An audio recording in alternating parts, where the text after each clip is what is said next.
Good morning. Good morning. It's really hard when we can't see ourselves go live, but I know that we are. Oh, there we There are. they are. There they are, as if they are not us. They are us. They are us. Happy Friday, guys. So we decided that we're going to do a non-topic Friday Bean, which we only do open Q&A sessions once a year-ish. I always feel guilty scheduling an open Q&A because it makes me feel like, I don't know, like maybe I didn't plan enough, but I noticed that you guys tend to like them a lot. We just had someone in the inbox request one, so I figured that now would be a good time. So I can't remember who requested it, but if that was you, They say tend they tend to be a little bit shorter unless people are super active. So it's up to you guys. It's up to exactly. you guys. So while you guys are getting some random questions, and feel free to just flood the feed, and we'll do as many as we can up until 1 o'clock our time. So we'll do our best to work through them. I would like to spend time on each question. I'm not just going to power through them as fast as we can. And if we don't get to the ones towards the end, then that's fine. While we're waiting on you guys to get questions in, though, I wanted to let you know that every other day I'm going to be posting a new video on my YouTube channel that will give you guys something to digest while we're all kind of stuck at home.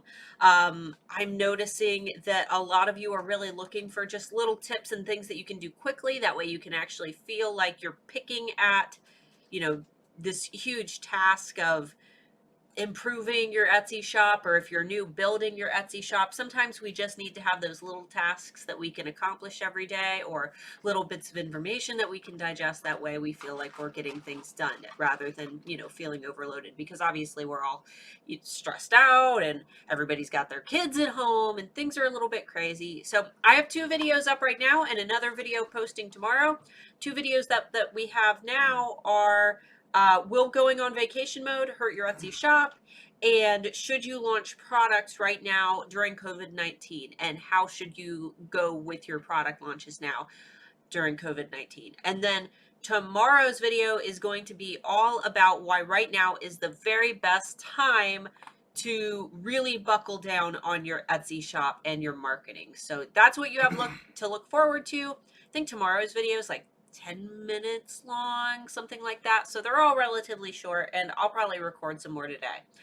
If you end up having questions that you want isolated into your own little video, feel free to drop me an email. Just reply to any of the emails that I've sent you, and I will consider your topic. We have a ton of suggestions already.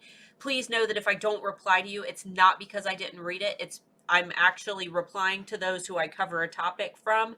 I'll reply to them right when their video posts. So if you get that, lucky, hey, you got featured in my video email, then you'll know that your topic was covered. And All right. sorry if you guys hear our big dog upstairs barking. We're having our yard treated for bugs right now. Yes. And she doesn't like people when they're outside, so Not because we have bugs, but we don't want to have bugs. we have so. ants outside, Yeah. like a crap load of ants that I can't stand, and I wish they would go away. We have We did treat it ourselves using poison, and they've been less, but there's a lot of other bugs. We got a lot of bees and crap we got to deal with too. I'm okay with the bees. We actually put up a house for the bees, but the ants, they're not like the little ants. They're the giant carpenter ants. Yeah, And we got the carpenter ants. bite. We also get the digging with our hornets, right? No, driller bees. They're friendly. No, It's just, no, not driller bees. oh. The hornets that drill into the ground. Oh yeah. The ones that build the nests underground. We've got those here too, and these guys get rid of those every year. So. All right, let's get started. Let's see. Do we have any questions from the alphas? Because if not, this is going to be a really boring Q&A session. Let's see. Hello, Emma. Thanks for everything you do to inspire us, Starla. Oh, thank you. We have 2 Emmas, Emma Clinton and Emma Carpenter. Hi, everyone. This is my first live. I've watched others on replay though. If it's your first live, for anyone who's in the chat right now, let us know. Let's see. Sweetage, I made it. Puppy week next week. Yay! Super excited. Amber's finally getting a puppy. Let's see. Your countdown to the video is very memorizing. I mean, mesmerizing. Was that an autocorrect? Let's see. Oh, I forgot to do the flip on the Friday Bean logo. I saw that. Damn. Yeah, I love how you just now thought of that. I know. I was on first page and first 2 pages several times a page, and then last week only one sale, not organically, and on nearly any page. What Okay. went wrong? Let me repeat that because I missed it. Louise. The person had their listing on the first page, and then several first few pages, and then several times on a page. Then last week, they only had one sale, and not organically on any early page. Yeah, so I mean, if your listings are landing high up on a search page, that means that Etsy is recommending you based on a couple of different factors. When you first list a product, you get a little bit more of a positive rating from Etsy. You get a neutral feedback score, which basically means that Etsy wants to see how users interact with that listing naturally, and that's why they put it in almost a neutral state, so that you're boosted a little bit, and that gives it time to actually receive a little bit of attention from the marketplace, whether that be clicks, whether that be purchases, whether that be favorites. And then Etsy kind of weighs these factors of engagement and how people are engaging with that listing. Over they're not really specific about it. They say over the course of a few days, but I think that goes up to a few weeks. But once Etsy decides how users are interacting with your listings, they will then add you into search placement based on those factors. A couple other factors that contribute are if your shop has a lot of positive ratings. That's why good reviews are so important. If you are a seller who sells frequently, Etsy will favor you because they can tell that shoppers obviously want the product that you're selling. So that's something that will positively influence your score. Oh, and if you read the first part of my message. I was on the first 2 pages several times a page.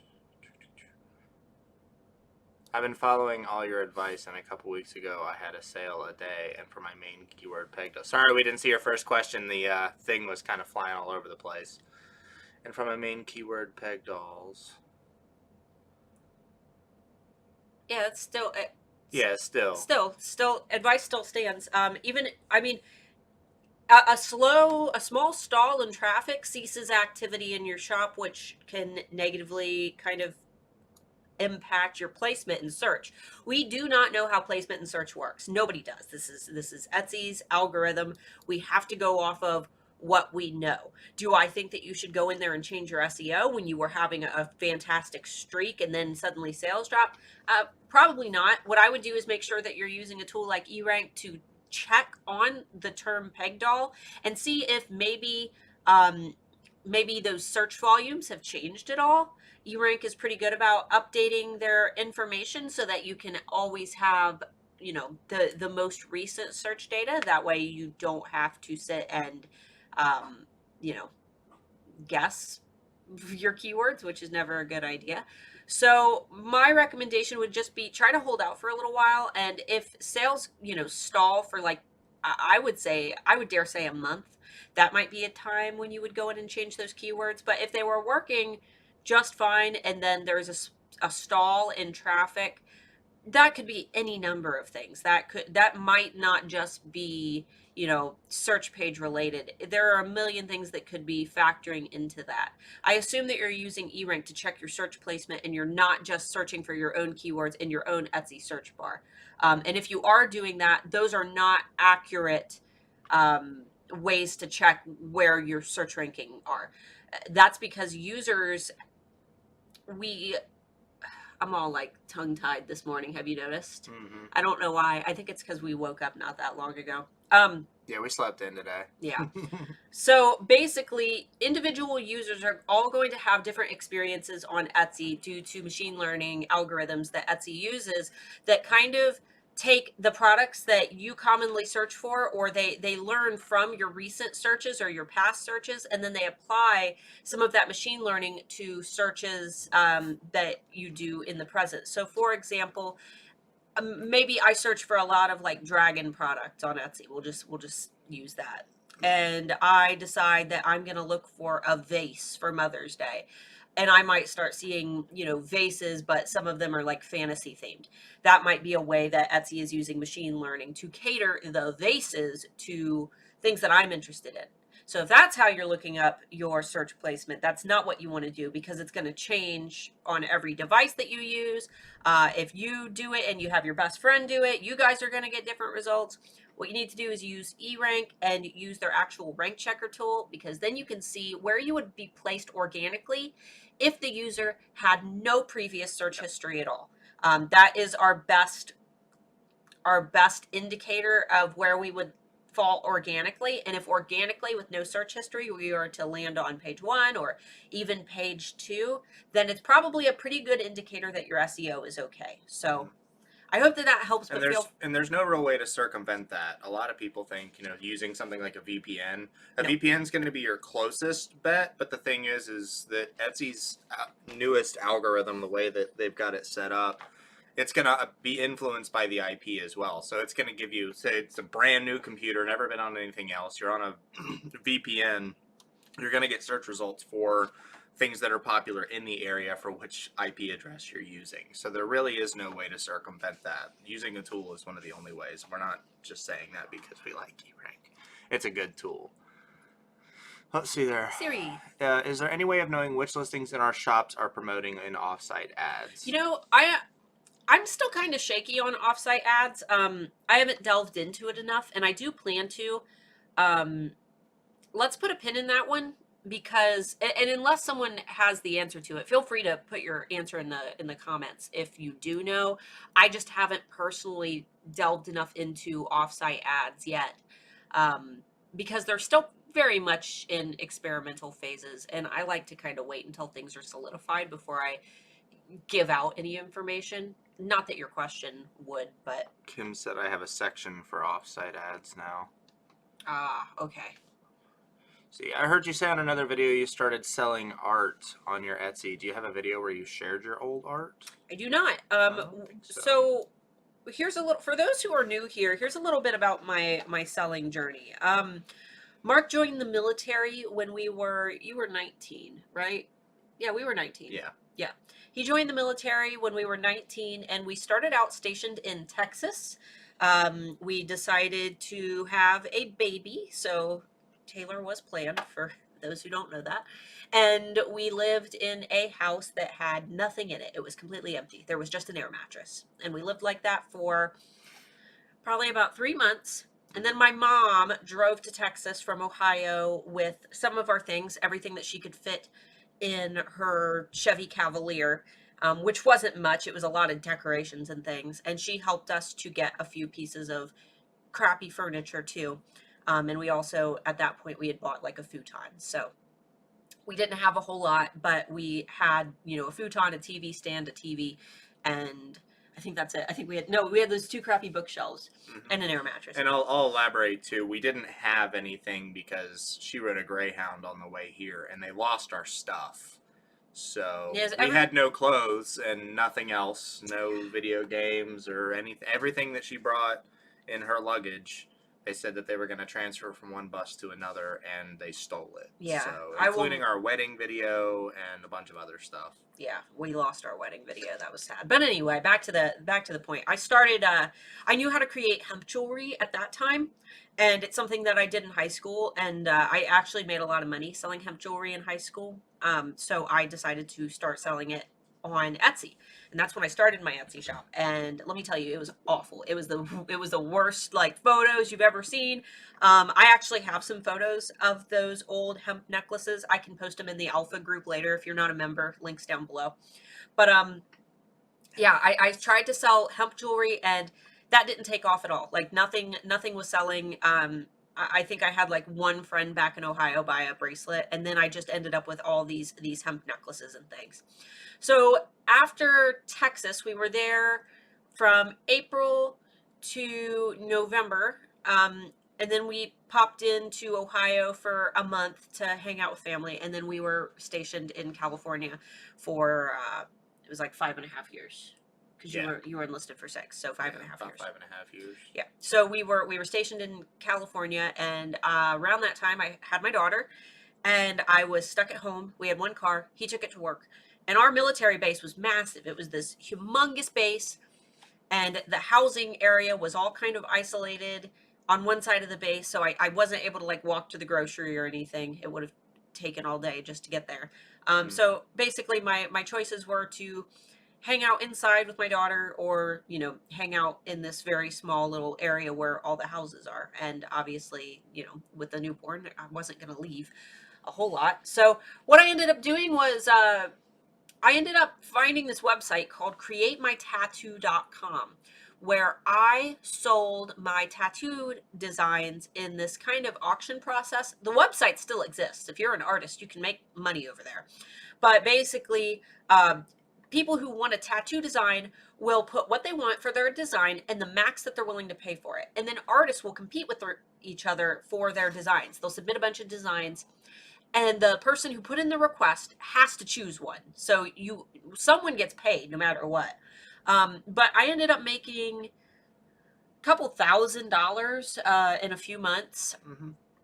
And I was very successful on there. And then I transferred some of that art to Etsy, named the business Art by Starla Moore, had my tattoo design thing and create my tattoo set as Art by Starla Moore, created my Facebook page as Art by Starla Moore, and I was very successful with that. The reason I stopped doing tattoo designs is I hated the process of constantly having to redo a design from scratch if somebody didn't like a small aspect of it, because I wasn't using Illustrator or anything. I was using pencil and colored pencils. So that's why I stopped. And then the reason that we never changed our name after that was I had 200 Facebook fans. And for some reason at that time, 200 Facebook fans felt like a whole lot. And I didn't want to change my Facebook page name, or start over, I guess you should say. Because I guess after you hit a certain number of likes, you can't change your page name anymore. Or you weren't able to back then. I don't know how it is now. Why did the freaking camera zoom out again? I told you it would do that. It does it when you bump it. All I did was get up there to get this one. But anyway, that's why my business was called Art by Starla Moore. After I stopped doing the actual tattoo designs, I switched over to creating my key necklaces. That was just, it started out as a fun thing that I thought sounded cool. I had a couple people on my Facebook page ask to buy one. I sold a few of them, had a couple people around my base buy them, and then they just kind of took off and they got really popular. So that's kind of how that happened. Sorry, he was fitting to jump off my computer. All right, that was a good 5 minutes of me talking about my background. Now you guys know. Is it our responsibility to save the post office?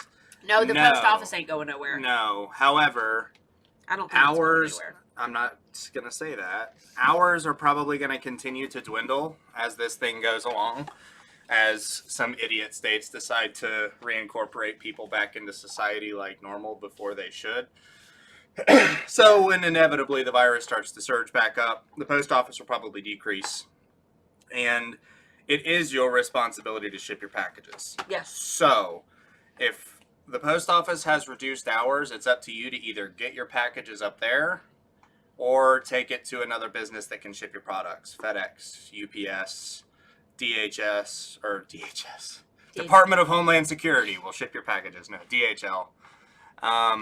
And get your stuff to your customers. If you're unable at any point during this whole thing to ship your stuff, you need to stop selling your stuff. Go on vacation mode. Go on vacation mode, because it can and probably will come back on you. Yeah. Because even through all of this stuff, people are still impatient. Trust us. And we just released a vacation mode video that you're free to check out. Hey, my pants match your shirt. Look at that. They do. Kind of close. Okay, Kim Haley. I have a question. If I list something that is seasonal, Easter, for example, is it okay to change that listing after the event, Easter card to birthday card? What would happen about the keywords changing? Yeah, it's totally okay. I do it all the time. What I would say is don't expect to get recognized for the new set of keywords for, I would say, about 60 days is the standard that Etsy kind of says. I've noticed things kick in a little bit faster than that, but I would go ahead and change those keywords. And this is the one occasion where I would say that it might be a good idea to go ahead and pay the 20 cents to renew that listing. If you do a complete keyword overhaul on a listing, maybe go ahead and renew it for the 20 cents. That way you're recognized a little bit faster for those new keywords. That's the only time that I would recommend renewing a listing manually, though, because Etsy, if you a couple years ago, we all thought that renewing listings constantly would give us a boost every day, and everybody would go in and do that, and then Etsy caught on to it.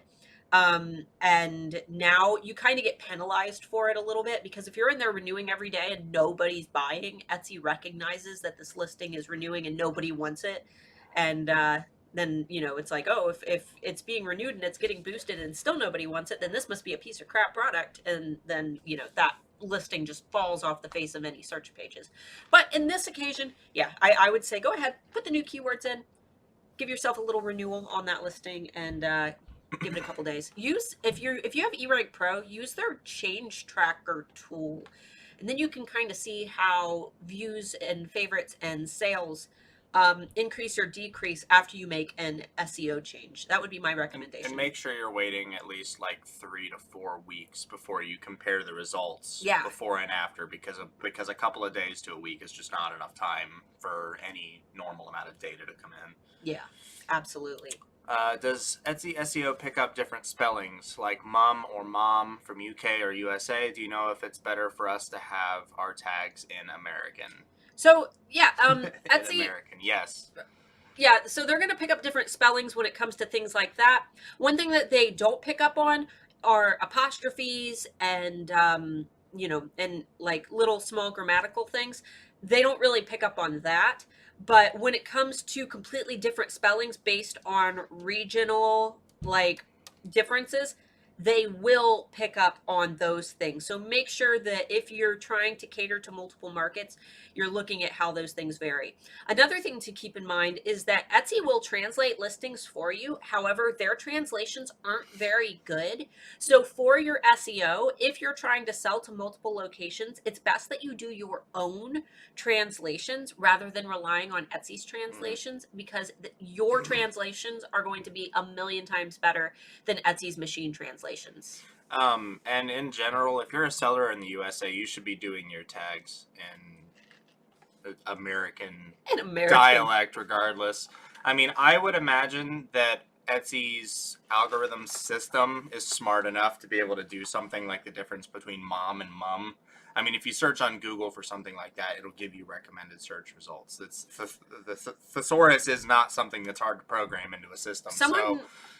I know one of you has a tab for eRank open. Go into the keyword tool or keyword explorer if you're a pro member, and someone do Mom's Day gift and Mother's Day gift, and then comment and let us know what the Mom's Day gift. Yeah, just to see. You're gonna get a bunch of mummy stuff. No, just do Mother's Day, mom's gift. Just somebody do any comparative. There shouldn't be much of a difference, if anything. I'm just curious, and I don't want to pull it up in the middle of the stream. Yeah, you're right. Risk wrecking it. And quick disclaimer, I do work for eRank. I need to remember to start saying that. I work for eRank. I am the head of PR and marketing.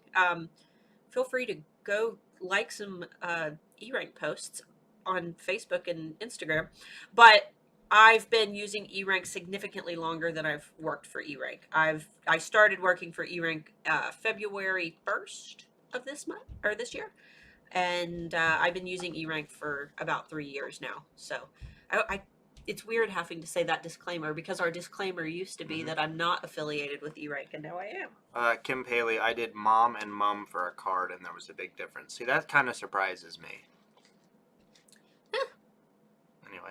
Not me. Has anyone else seen a boost in sales since the government checks went out? Yeah, it's not just a boost in sales since the government checks went out. People are getting bored. Yeah, overall, Etsy has seen an increase in sales. So we actually will be talking about that in tomorrow's video.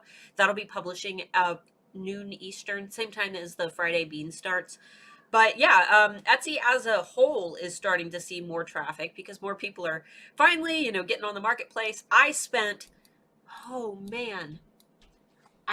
like 4 hours on Etsy last night doing birthday shopping for you. I bought all of his birthday presents on Etsy.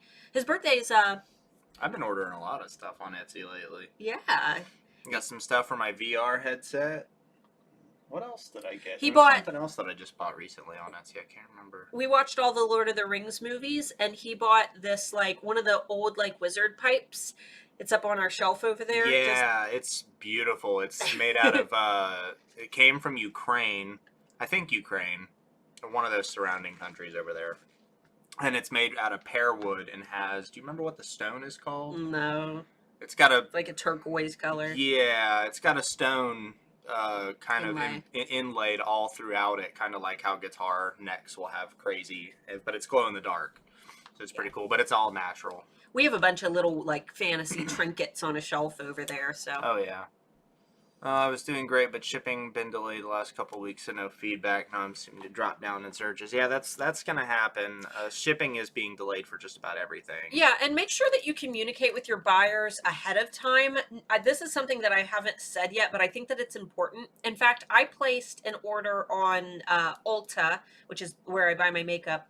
I placed an order on Ulta, and right when I checked out, I got a notice that said due to COVID-19, you know, after your products are shipped, they may take a little bit longer to get to you. And then I received an email like yesterday that said something like due to COVID-19, um, you know, we're seeing small delays, but don't worry, your package is on the way.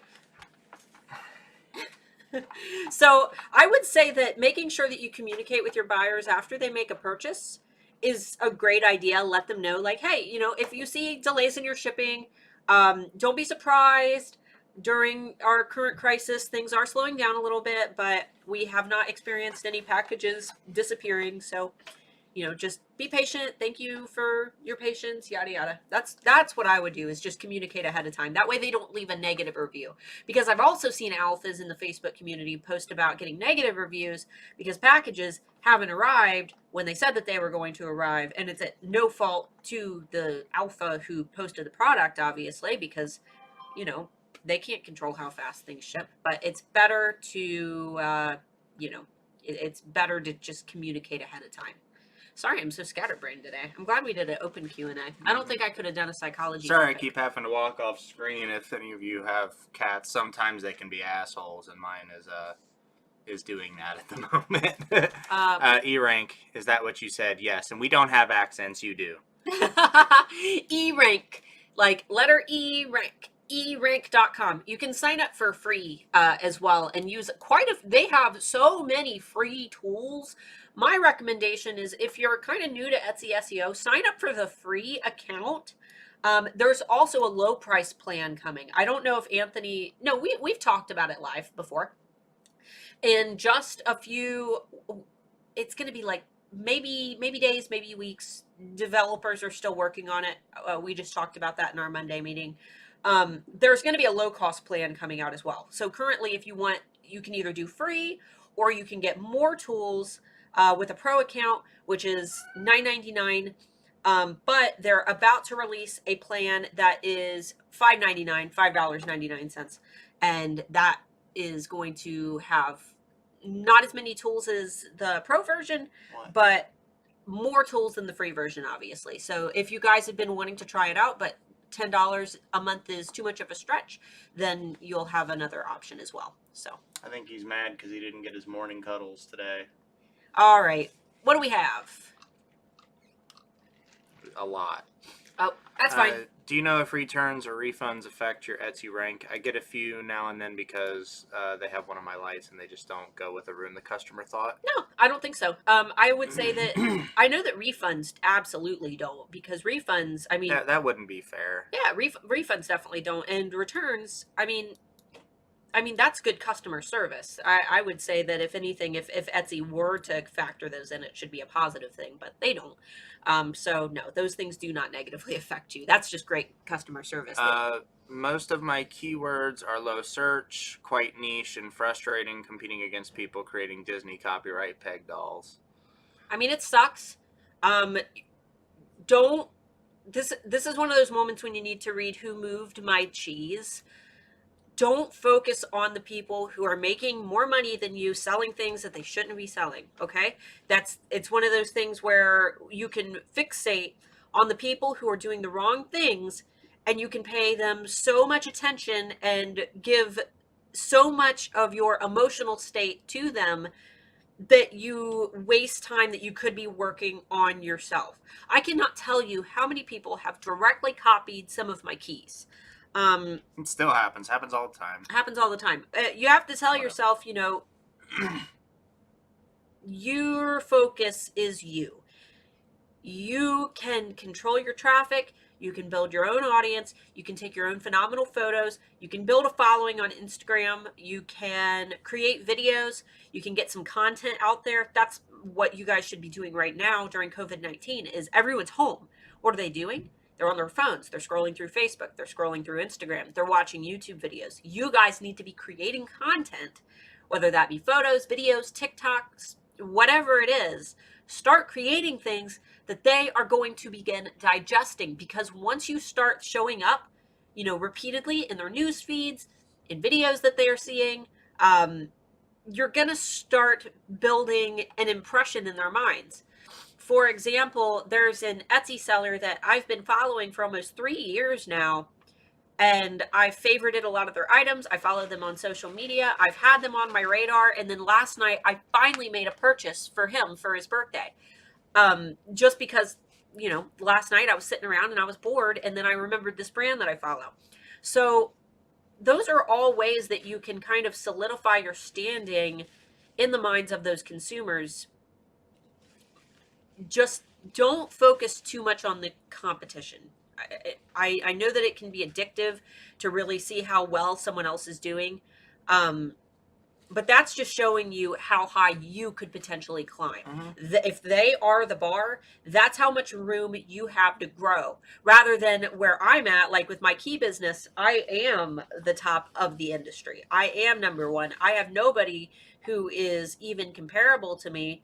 And I think I've hit my cap. You know what I mean? Like, at me as a singular person making my keys, and sometimes I have my dad help me, I have capped. I've hit, as far as I can go as an individual without hiring more people and, potentially outsourcing. I've hit my cap, and I'm happy with my cap. I'm happy where I am. And everybody's cap is going to be different. Yeah, exactly. Some people might be $30K a year. Some of you people might be like 200 something K a year. It's different. Right. And it also depends on, on what equipment you have and things like that. Worldwide factors like the virus. Right, exactly. All right, the new Etsy ads. Angela. How much advertising is too much or too little? Our shop is doing pretty decent. We do use eRank.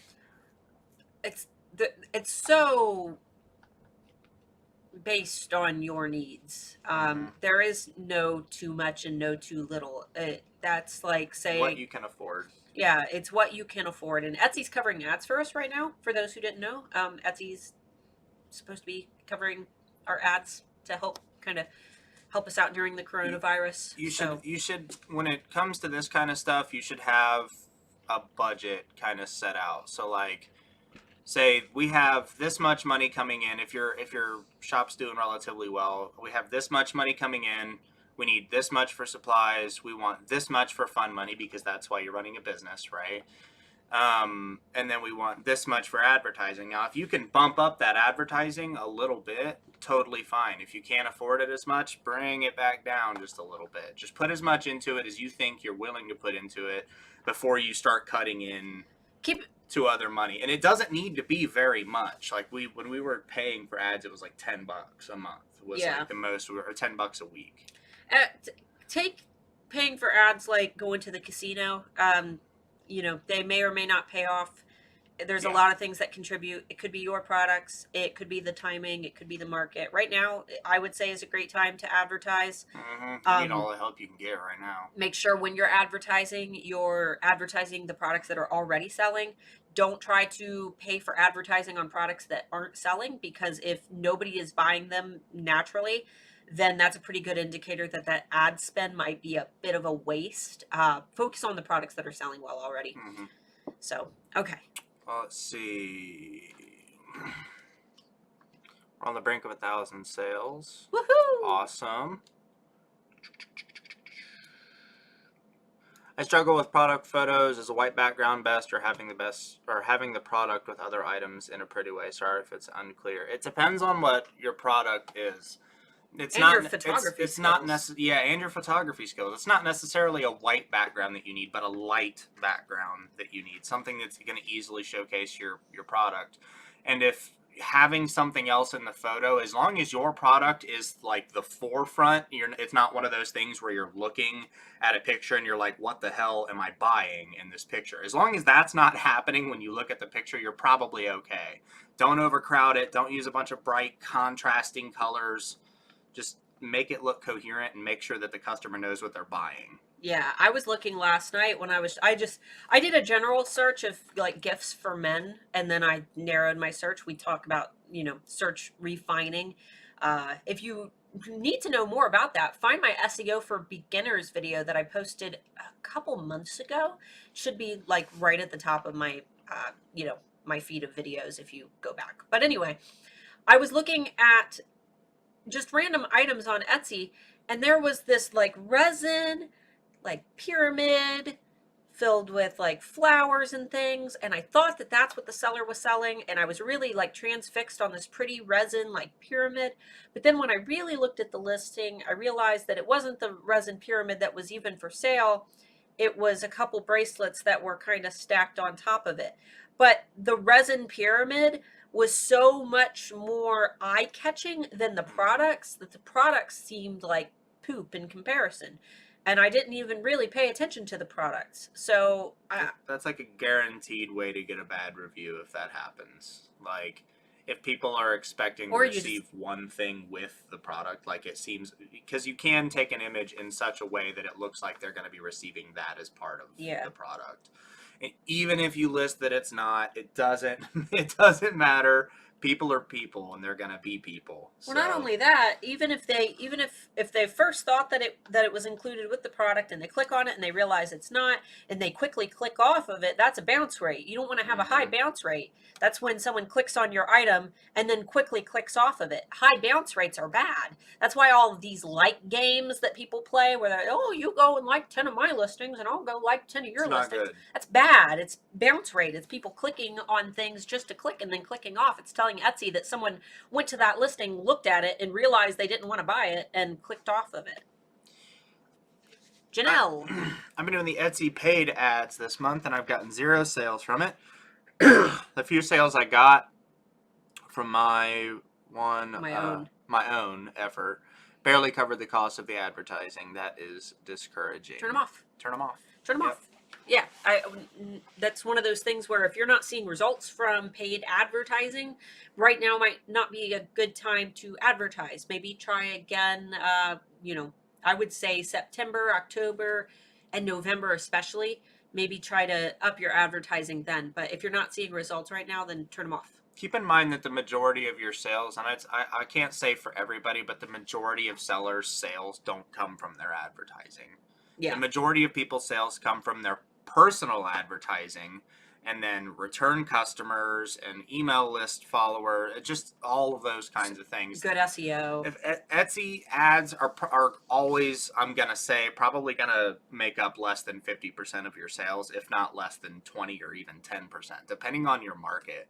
It's less than 10% of our sales. I think it's about 10 right now. It was like 8.5 when Etsy sent us the email saying that they were going to do all this ad stuff. So yeah, it's increased a bit, and it's different for everybody. Some people that when we were talking in the live stream that we did about that one said that like a quarter of their sales come from it.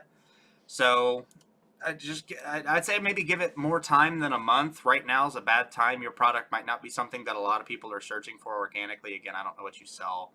So don't let anything discourage you too much. There might be other factors playing in there than just the advertising not working. Maybe your photos aren't catching them. Maybe the titles aren't working.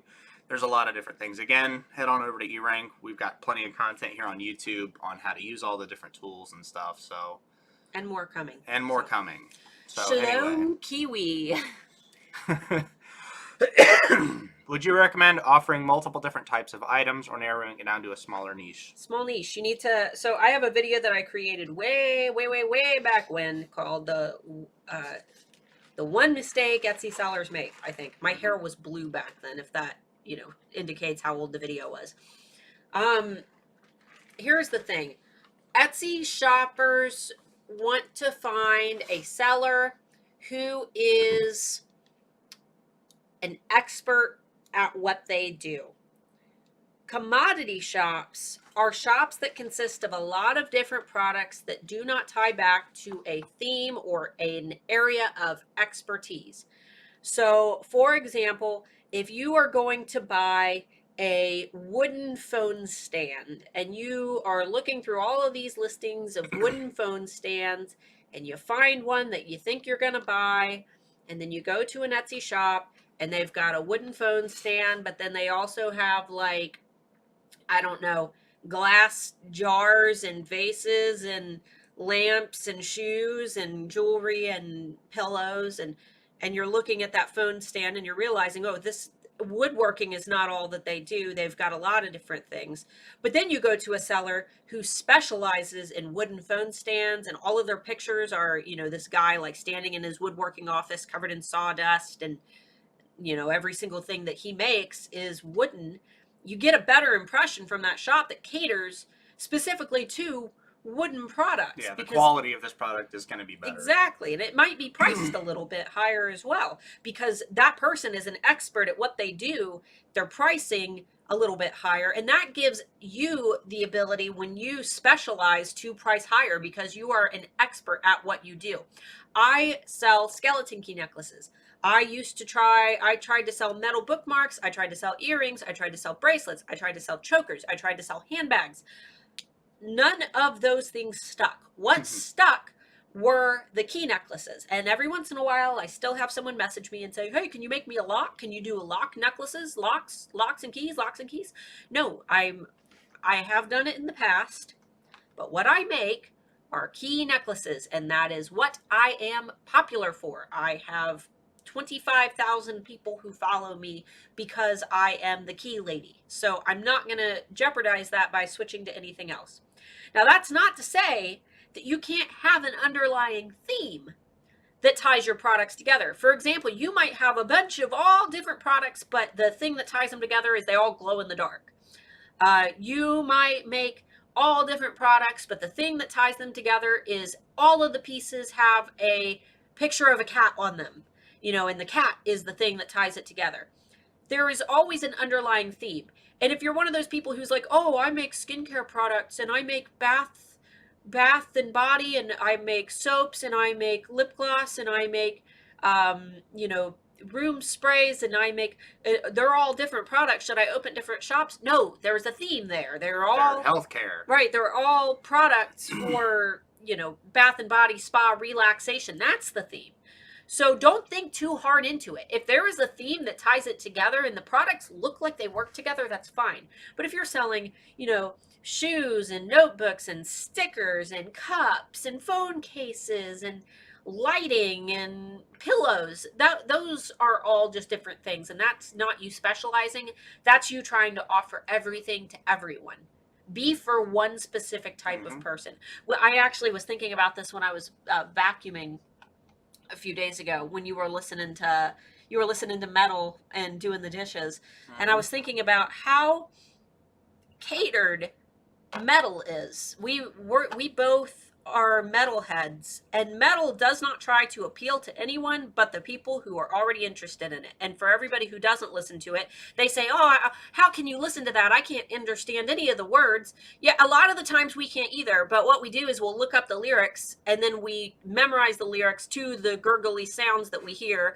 We understand the underlying meaning, and then it means something to us. And I actually forgets that I was a metal vocalist for several years, and I can usually understand well, what the vocalists are saying. But still, what I'm saying is they don't try to be for anyone else. Metal is for a specific type of person, and they're not, these artists aren't out to convince anybody who doesn't like it to like it. It's, if you already are in that niche, you're going to, have an opinion about it. So, I don't know. That's just kind of my example of target marketing. I thought about making a post about I was listening to Whitechapel, for anyone wondering if y'all are metalheads. Probably my favorite band of all time.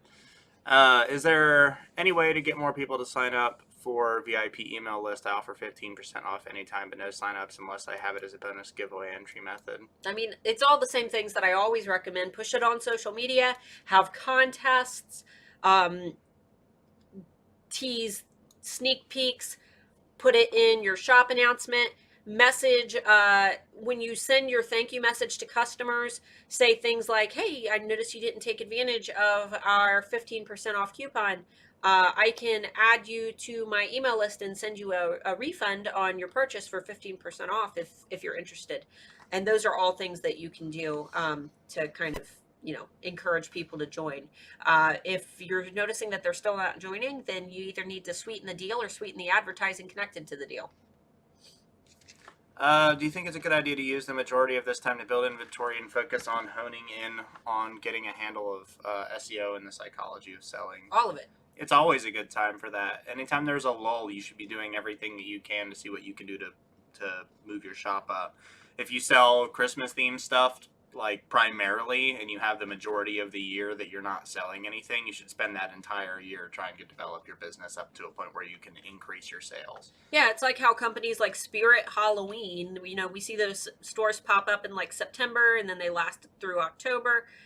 They're only open for 2 months out of the year and they're a booming business. So what are they doing for the rest of the year? They're preparing, they're advertising, they're doing product research, they're figuring out what they're going to sell. They're staying on top of trends and movies and things that have come out so that they can sell products catered to those Halloween themes. So, and it's the same with us, even if it's just a slow month that we're having. Use that time to research, use that time to read books, take a course, watch YouTube videos. There's a million things that you can do. Let's see, Elizabeth said, I asked this in Stacy's Socialgram Live today, but she thought I should ask you since it'd be more Etsy related. Thanks, Stacy. I'm to vid tool approved by Etsy using my designs, and Instagram blocked it. I'm not familiar with it. Sorry. I'm to vid tool approved by Etsy using my designs. Instagram blocked it. They're my designs and are copyrighted to me. I did the search. Okay. That's a hard one. I can't really, if Instagram is is it an app? I'm assuming.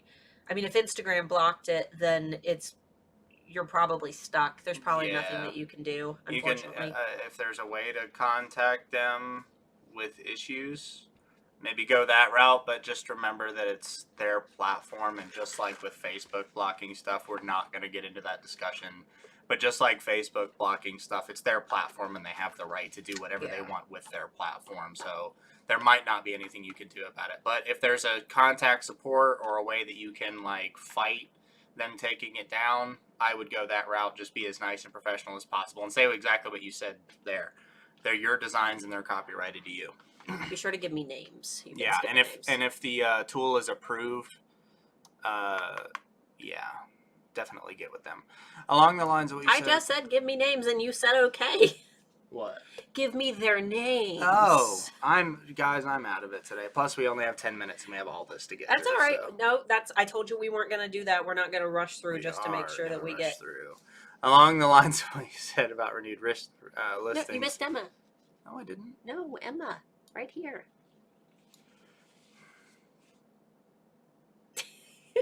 I told you.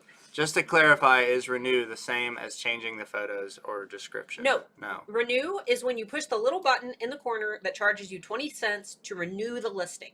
Changing things in your listing is not renewing it. You need to actually pay the 20 cents to renew the listing and pay for it to be in your market. You're in your shop, and renewing it is going to give it a small little boost. So that's what renewing is. It's actually pushing the button that says renew. Sorry, I'm like holding my tissue. My nose has been running really bad because we have constant temperature fluctuations in Ohio right now. 30 to 40 degree temperature fluctuations. Man, we were outside in tank tops and shorts a couple days ago. It was almost 80 degrees. And now, like a couple days ago, I went to the post office and I got stuck in an ice storm. Insane. Welcome to Ohio. Penguins and paper chains. Along the lines of what you said about renewed listings, if you're editing photos and description across multiple listings, does it make a difference doing that all in one go or over a week or two? you really shouldn't be changing a whole bunch of listings all at the same time. Photos, I think, are okay if you're making Yeah. improvements, and descriptions are okay because Etsy descriptions do not appeal to the Etsy algorithm, so that's not going to hurt your SEO at all. But tags and titles you should leave. Yeah, tags and titles, don't ever do those in bulk, because if you mess up all of your listings at the same time, then you could tank your whole shop. You should, tinker with one listing at a time and make sure that a keyword that you're experimenting with works. And don't change the whole title. Don't change the whole title or all of your tags at once. Only do maybe one up to a few at most. That way you can figure out what changes are actually happening, especially if it's a listing that you're going to perpetually have going. Change like one word at a time. And then after you change that word, give it at least a week, but up to a month, and see what happens with it. And then if it goes up, fine. If you see a huge tank, and that's if, say, it's a frequent seller, but you're still trying to improve it, if it tanks in the sales, you should probably change it back. And you need to be tracking these with don't just assume, don't just sit and stare at your Etsy stats all day. eRank has the change tracker tool where you can actually go in. It takes a snapshot of your listing every day, not an actual snapshot of your listing, but the progress of your listing. The stats, how many favorites you've had, increase or decrease, how many views you've had, increase or decrease, how many sales you've had, increase or decrease. And then if you make a single keyword change and your stats skyrocket and go up, hey, that was a good move. If they all start tanking, for the span of several weeks, oh, that was a bad move. And then they also have the old snapshot of what your listing title or, was before you made the SEO change. Yes. You can go back and fix it. Doug, is there a reason eRank does not show multiple quantity sales on the competitor's sales screen? I sold a single item for a quantity of 20 and the screen only shows one sale for the day. Yeah, the unfortunate thing about that is there's no way to pull that data. Anthony does everything that he can with the resources that Etsy provides in the public API, but he can't go past what Etsy allows us to give when it comes to eRank. So there are a few things that can kind of influence, the results a little bit, and that being one is, quantities. Unfortunately, there's no workaround for that. It's just one of those small inconsistencies when it comes to data that we have to deal with, but there's no way that any tool can provide that information because Etsy themselves will not release that information into the public API. Well, and realistically, there are shops out there that sell more than a quantity of one, but the majority of shops are selling one of each thing. Yeah. So it would be something that Etsy's not going to be super busy on trying to figure out. Here, I got it. Oh, okay. Alice, if you've had a large increase in sales in the past, is it something that normally continues or a freak thing? Trying to plan ahead as I make items to order. It's there's no way to tell. Yeah, and one thing that we've been talking about our last few live streams is that it seems that when you make a sale, it's almost like this weird phenomenon where you make a sale and then miraculously a couple more sales follow that one sale, because you do get that little boost. You could have gotten a boost in search from making a sale, and then you make a couple more sales.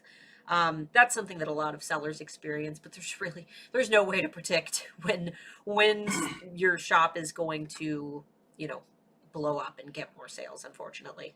So there's a lot of people commenting still on the American versus British terms. So something to consider with stuff like this is that if you live somewhere in Europe, it's probably better to have your listing, and I'm kind of talking out of my butt here, but my assumption, it's probably better to use American style search terms anyway, because if you're living in Europe, significantly more people live in the United States than the people in your own country. No, you can go into eRank's market report and look at it. I think 51% of Etsy shoppers live in the U.S. So no, and that's what I'm saying. Regardless of that, the majority of Europe has less people than the United States alone. So having even if you can multi-use them, that may even be better. But I'd say you're probably better off having the majority of your stuff in American terms anyway, because most people in foreign countries are still going to be searching using the American terms. Some of you might not, but a lot of people do. Let's see. I see everyone's using the new cat in the box emoji that You can't trust question marks. A lot of people aren't putting question marks in these. Oh, okay. I'm looking for question marks. Okay, it looks like Megan had one. If the buyer selected standard mail, which Canada does not include tracking, then it takes a while to reach them because of all this going on, and they give you a bad review. Will Etsy back you? Yes. Yes. Yes. In fact, they said they actually sent us an email a few weeks ago that said that they were going to be giving leniency, and that it's not going to negatively affect our ODR, and to reach out to their support if you experience a bad review due to something that was completely out of your control. Reach out to Etsy, and hopefully they can help you with that.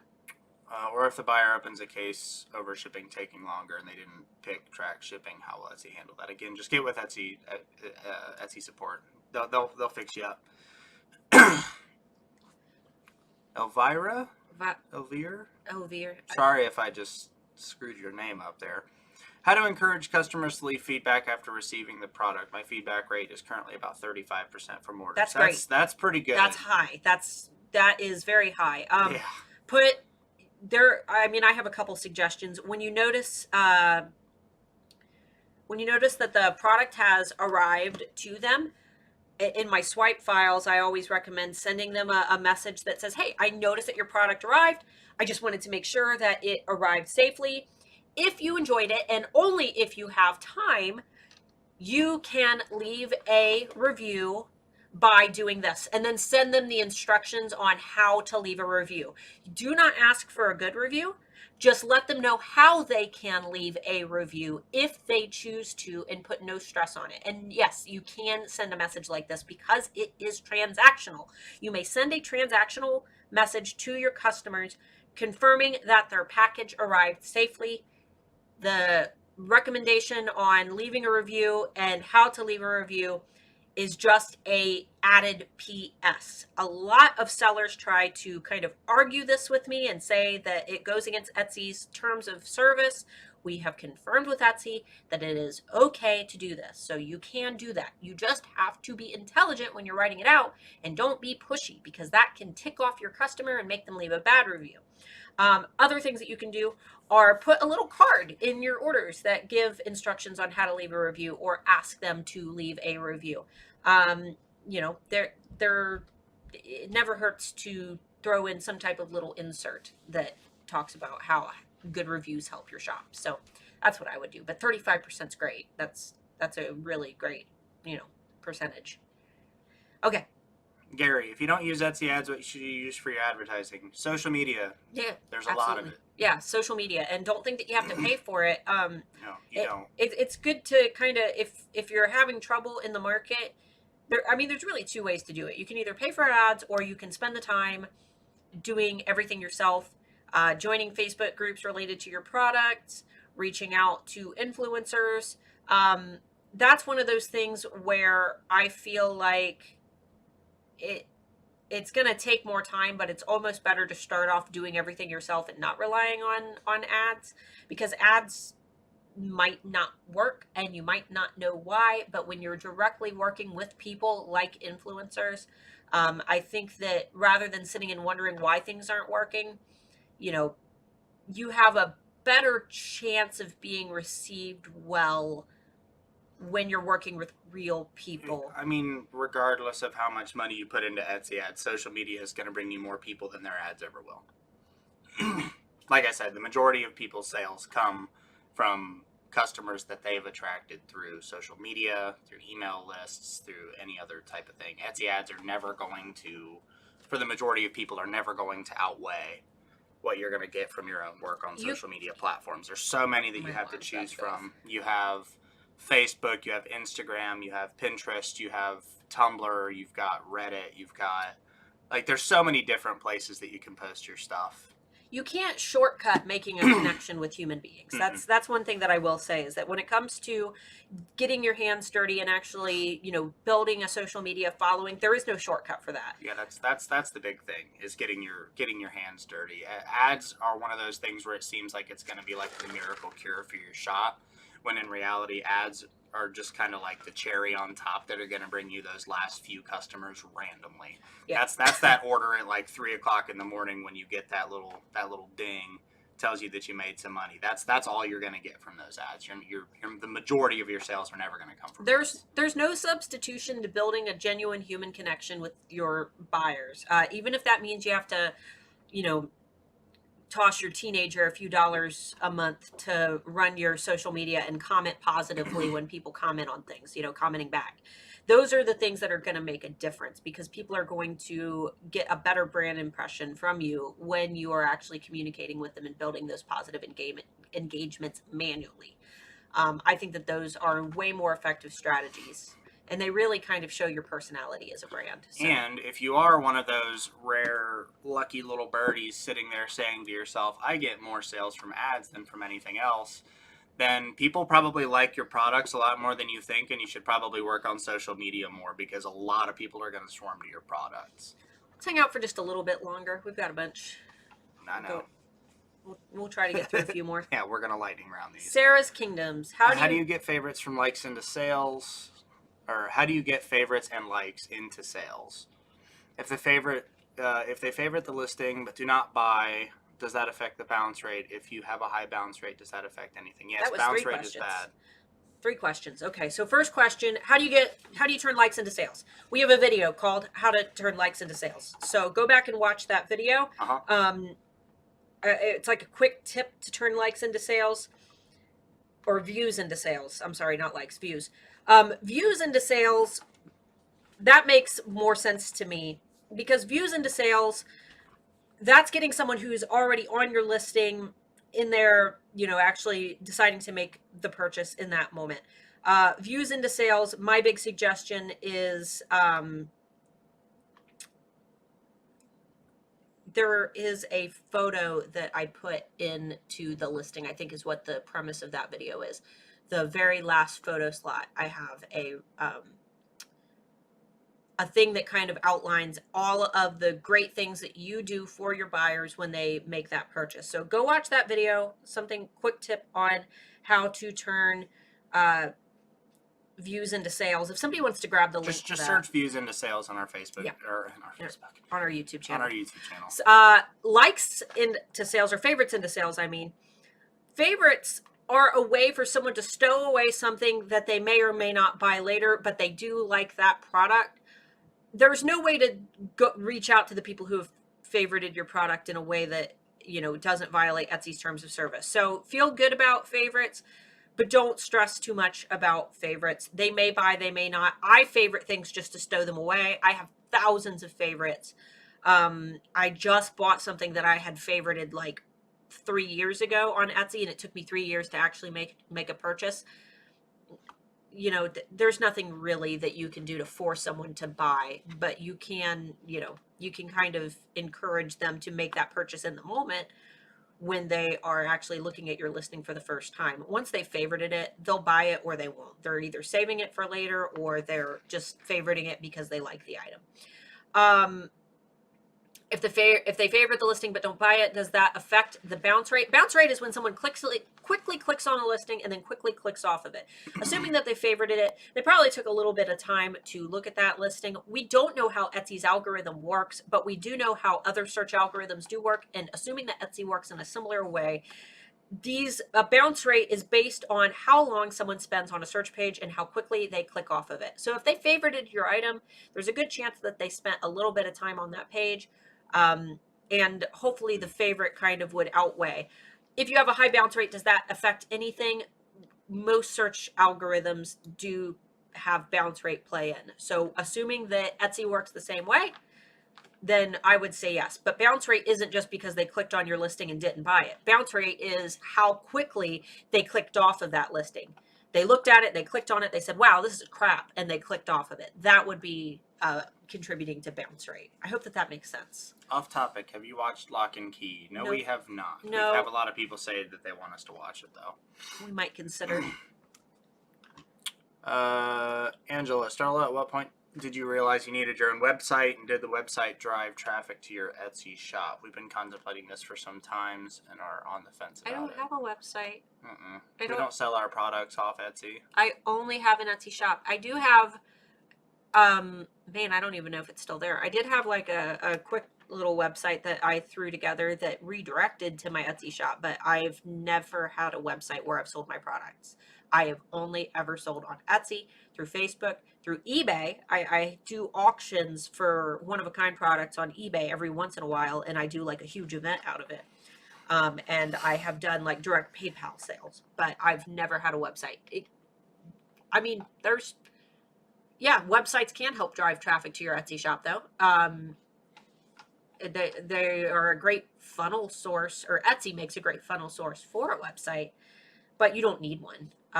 It just depends on what you want to do. I love metal and my family hates it. Yeah, that's the typical way it goes. Hey, at least there's real instruments, and there's a chance that I'm assuming most of them listen to music that doesn't have real instruments in it. Can you talk more about contests and giveaway ideas? Let's turn that into I've been doing videos every other day, and I need to have topics. Topic. Yeah, give me a little bit more time to think about that one, because I don't feel like I'd give you a good answer on the fly. I'll do an actual video on it maybe in the next few weeks. I want to run a contest to name my angel mascot. How would you do it? I'd do a Facebook poll. Yeah, And do a Facebook poll. If you've got a Facebook group, do a poll. Yeah, that would be great. Or a page. I think that you can do polls on pages too. Yeah, you can. Okay. I don't know why it wasn't. Shit. There we go. Don't curse. Shit. They don't like that. Damn, sorry. I don't care. I'm so busy I had to hire my significant other. What if you can't keep up? Should you extend shipping or ride your price a little bit? You should raise your price. Yeah, I would say raising your price would be better. If you can't keep up with demand, that's what every industry does. They increase price a little bit. That's literally like the law of supply and demand. Yep. If too many people are buying the product and supply can't keep up, you raise the cost of the product because there's a high demand. Yep. That's what I would do. But either's fine, honestly. Extending your shipping might just back you up more. Yeah, and that's not fun. What is your opinion of having policy details on photography, how to order, payment, shipping, etc. in every listing? Someone on eRank said it was a good idea, and no one reads the policy section. Nobody reads the policy section. But it protects you. The policy section is what Etsy will look at. Yes, it was what Etsy will look at. Like if you get a bad review for something that you specifically had in your policy and in the listing, then you're protected. The important things that they need to know, I always recommend putting them in your listing photos toward the end. Yes. You have 10 photo spaces, so use like 1 or 2 of those at the end of the listing to put just a photo of like your product, maybe fade it out a little bit, and over top of that, put all the things that they need to know about purchasing. That's what I would do. Should you renew your listings often or just when they sell or come up for renewal? We kind of answered that already. Yeah, we kind of covered that, Gary. I would go back because I went on a big, long spiel about not renewing listings constantly. Yeah, basically just renew them when you have to. Yeah. Don't renew them for any other reason. It's a little frustrating when you sell an item and Etsy charges you to renew the listing even though you have quantity still. Yeah, well, that's every time you sell a product, Etsy gets a little cut of that. You're not paying for the listing space. You're paying for that particular item's, basically each item has its own rent, and you need to rent that space for 20 cents per item. And even if that quantity, think about it like almost like a little tax, you don't pay tax. You don't pay one tax on an entire grocery trip. You pay tax on individual items. So, it makes sense to me. If it doesn't make sense to you, I get it, but yeah. How much percentage of your time do you spend making and how much marketing, accounts, etc.? Feel like I'm spending too much time making at the moment to stock my shop. I am hardly ever making. I am hardly ever working with my products. And now I don't spend much time marketing anymore because I've got myself to this point where I have this rave following that when I release products, because I've got them kind of tight on my email list, no matter what, when I release products, they all sell out. I'm not working very hard with my marketing because I'm spending a lot more time with you guys. And I still know that when I release products, they'll sell out anyway. So please, when you look at my social media and you see that I don't post a lot on my jewelry page, don't do what I do because my following is ready to buy. And if you don't believe that, then just watch one of my launches and you'll see it happen in time. But when it comes to you guys, maybe struggling, maybe growing, you should be spending a lot more time on social media and marketing than you should be actually making your products, unless your products are already selling like a lot and you have to compensate for that. If you're one of those people who's constantly making sales and you need to make a lot of products to keep up with it, great. If you're not constantly making sales, then there's no reason to just sit and keep making product. If the first product isn't selling, then you need to be marketing it more and then, make new products as necessary or do seasonal launches, but don't just keep creating because then you end up with a bunch of products that aren't selling. Thoughts on responding to customers when they leave a review? I don't, but I know many alphas do. I'm all for it. I recommend it. It's in Handmade Alpha Academy. Makes them want to buy from you again. Thank them. Yeah. All you got to do is say thanks. Hey, I just saw you left a review. It totally made my day. Thank you so much for your purchase. And if you have any additional questions, feel free to let me know. That's all you got to do. I highly recommend thanking your customers when they leave a positive review.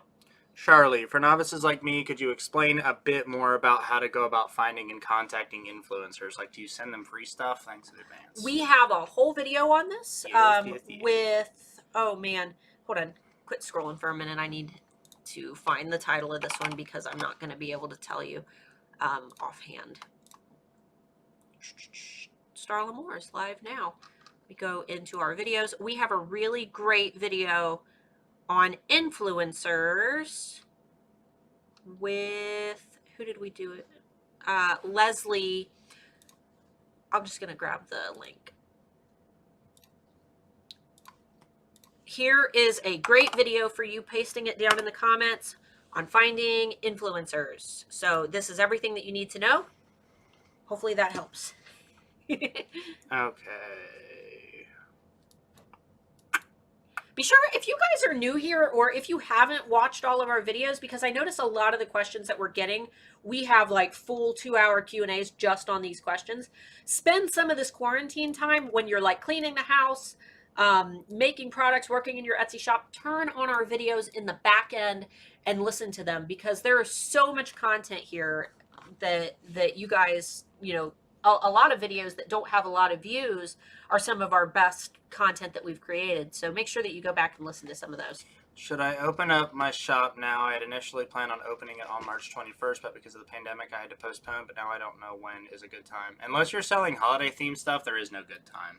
No, I just released a video on this yesterday. Mm-hmm. There's a video on my channel that I released yesterday that literally answers this question. Yes. So, yes, you should launch now, right now. Go watch that video. I talk exactly about why you should launch right now. I don't currently offer returns, but have 600-ish sales, and it's never been an issue. Do you recommend accepting returns? Yeah. If you're able to, if it doesn't break your bank, if you sell stuff like furniture, probably not. Carmen, she makes our magnets. Yeah, I know.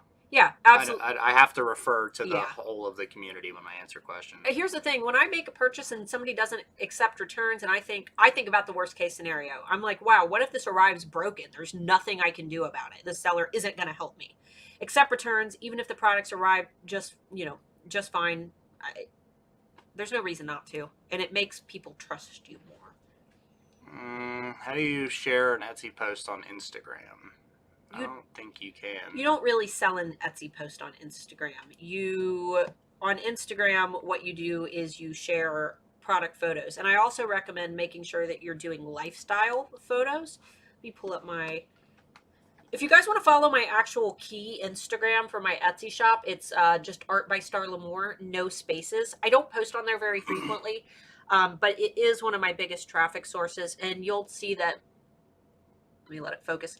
Most of my photos are in my studio. Some of them are highly edited, but And also follow my Alpha account on Instagram. I never shout that out, but I'm trying to get up to 10,000 followers so I can actually put links in my story so you guys can go directly to our YouTube videos when we talk about them. Right now, I have to say, oh, to watch this video, go search Starla Moore on YouTube and find this video. So yeah, follow me on Instagram. My username is Starla K, letter K, Moore. All right, last little thing I'll Yes. comment on here. Another good way to advertise your website, Etsy, is to put your site address in your Facebook bio. People are nosy and click on your profile and they'll see this even if your profile is private. Mm-hmm. Yes. However, I will say with your Facebook stuff, if you're doing a business, everything in your profile on your Facebook and every other social media should be completely private. Not just like friends of friends, but if you're doing a business, everything on your Facebook should be friends only. Period. It's way too easy for like a pissed off customer to go to your Facebook and find you.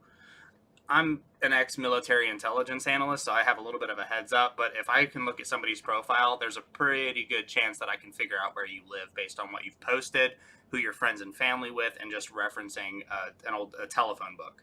For those of you who know what a telephone book is. I mean, and we've had cases where like we had like a scammer get a hold of our information, and he was able to figure out where that scammer was, like in another country, exactly where their office was. It's little things like that that people like him are able to do. Yeah, no, if I can look at your Facebook profile and get a little bit of info, I can probably figure out where you live. And think about the bad people that do that. Think about the scammers. Think about the people who, would want to steal your information. And it might not even be a Amber saying I don't get angry customers. It might be a customer that's a little too happy with you. Yeah, that too. Stalkers, creepy especially things. Since a lot of you are females, the perverts be real. That's true. We just had somebody post. I can't remember. What she said, if anything, it'll be a crazy stalker. Yeah, and those exist. Oh, yeah. Those exist big time. Some of you have probably already dealt with that, so. Yeah. We had somebody post, I can't remember what group it was, but someone posted about how to respond to, like, inappropriate Instagram DMs. And I just don't block the person. Don't even read them. If it's not business related, just ignore it. Yeah. I usually tell them, if I do reply because they're like constantly bugging me, I say, hey, we're a family business. My husband and I both run this account, so don't say anything to me that you wouldn't want him to read to.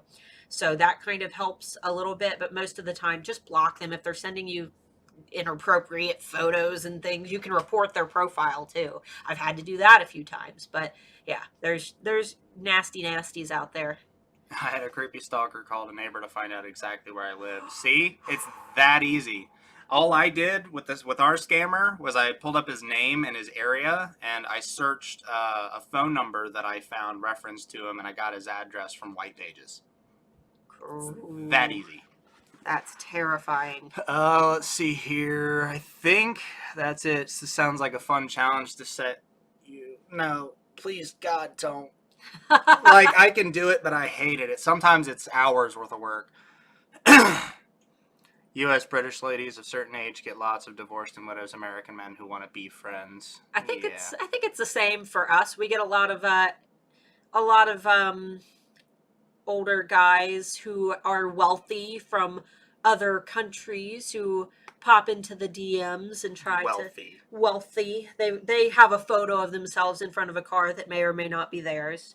So anyway, guys, I hope you guys enjoyed this extended version of the Friday Bean. If you did, be sure to give it a like. Look out every other day because we will be releasing a new short video. Tomorrow's video will be coming around noon Eastern, 11 a.m. Central, 9 a.m. Pacific. There will be a live chat on all of the videos that post that will be on for the span of the video's first playthrough. So they're set as premieres. You can go put a reminder in right from that video. It's already in the queue. Go to my YouTube channel page and set a reminder for yourself. Hit that subscribe button if you haven't done so already, and then click that little bell icon next to it to make sure you've get all of our videos when we upload them, and you get notified every time we go live. Yeah, there's only 28 likes and 144 people here, so we see you. Hit that like button. We If you see didn't like the you. video, hit the like button anyway, because I don't care. We see you. And it's time for the thing that you were going to forget again this week. The Bean of the Week! The Bean of the Week! Every week. The Bean of the Week. I keep forgetting Bean of the Week, guys. I'm so sorry. In the meantime, guys, Handmade Alpha Academy will be opening on June 14th. So make sure that if you're interested in me coaching you personally, there is a link down in the description that will put you on our waiting list, and that waiting list does not obligate you to buy. However, it will make sure that you get notice and a $1,000 discount on your enrollment. There's also some PDFs down there. My free summer survival guide PDF that's going to teach you some strategies for advertising and marketing and things that you can be doing while you're waiting for sales to kind of pick up. We have my 2020 marketing calendars are down there. Those are free as well. That's going to give you 12 months worth of marketing ideas and when to start advertising, when to start launching products, and holidays to look out for. And congrats to our Bean of the Week, Megan at Third Eye Designs. Is that it? Yes, Third Eye Designs. Her shop link is down below. Thank you, Megan. I think that you're here today, actually. I'm pretty sure I just saw you. So, Megan, you are our Bean of the Week. If you're interested in becoming a Bean of the Week yourself, be sure to join the Handmade Alpha Facebook group down below and actively comment, because our most active alpha of the month of the week is the one that we feature, and we will feature your shop. So check out Megan's shop down below. It's actually not a bad idea. Somebody said for content, keeping profile boundaries to not get stalkers. Maybe in the next week or two, I'll upload a video on how to do private stuff. Yeah, you record it yourself and do like a Mark exclusive video. Yeah, I could do that. Setting I don't use a lot of the social media platforms that y'all use for stuff, so it'll take me a minute to figure out how to do all the security stuff for all those, because there are usually stuff hidden like menus within menus. Is that Orly? Orly, are you here? Is that the Orly that we know? Love lots guys from Philippines. Yeah, I'm assuming that's Orly. Yeah, so I'll look into that. Again, I need some time because I don't use things like Pinterest. I really don't use Twitter that much. I usually only use that to pitch at video game companies. What type of security videos would you guys like to know that Mark's super tech? I would probably just do one big whammy, like how to secure your social media platforms. Because the thing is, like, if it's different if you have like a business Instagram. You shouldn't have any personal information on your business Instagram anyway. I don't even really know what information is available on Instagram, so that would be another thing for me to look into. How can we get a calendar? Calendars are linked down below. Look for the little party horn emoji. It says download my free 2020 marketing calendars PDF. All right, back over here. So yeah, I'll look into that. If you guys are interested in that, I know I see a few of those. Comment it down below.